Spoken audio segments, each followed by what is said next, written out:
ASEAN has seen significant growth in the past few years, and the future looks promising. As compared to 1998 crisis, ASEAN is in a much better shape where all countries have much larger reserves. They have got their external debt in local currency denomination and evolved capital markets. ASEAN is the fifth largest economy in the world today on the back of growing consumer base and a very young workforce. If you look at ASEAN today, it's got 137 billion of foreign direct investment. What it means for mid-corporates is a huge growth story. But to capture that growth stories, the mid-corporates have to rethink their strategy for growth in these markets. Let's take retail as an example. The growth of consumer base, which has got access to credit, is a huge opportunity. But the digital DNA has changed the buying behavior. All companies in retail industry will benefit from leading the change in how they reach out to their clients in a more digital manner and use digital channels to grow with their clients. Let's look at manufacturing. ASEAN was predominantly playing on their cost efficiencies.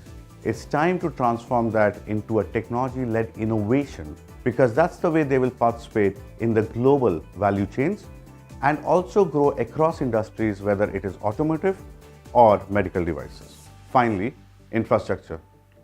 None of these economies can grow if infrastructure really does not come into play to provide strength to these growing economies. With the benefit of global initiatives like Belt and Road, mid-corporates have a huge opportunity to play in that space. Standard Chartered has huge commitment and belief in the growth story of ASEAN, as well as our mid-corporates transforming and adapting to the change. As the only international bank across all 10 markets, we are well poised to help clients transform their businesses and rethink their growth story as they look at the opportunities in front of them.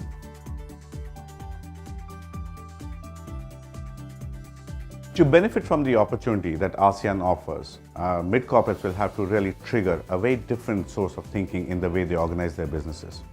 They'll have to look at productivity improvements, as well as looking at building up their own domestic client base, but also expanding regionally into ASEAN. Now, any of these transformation for the corporates is actually based on 4 pillars. 1, access to talent. Second, a well-aligned culture in the organization that's fostering that growth. Third, an infrastructure that's actually resilient and provides that background for growth. And more importantly, an access to growth capital. Availability of capital is going to be a very big enabler for the mid-corporates as they seize the opportunity that ASEAN presents. In the past, corporates have generally relied on bank debt to really fuel that growth. Going forward, they'll have to explore innovative ways of getting more longer-term funding, either through structured trade, syndicated facilities, or accessing the capital markets. For that, they'll have to partner with a bank that's able to help them get access to all of these capabilities across all 10 markets. That's where Standard Chartered Bank is absolutely committed to play a big role with the mid-corporates as they expand in their domestic markets and also capture the ASEAN opportunity.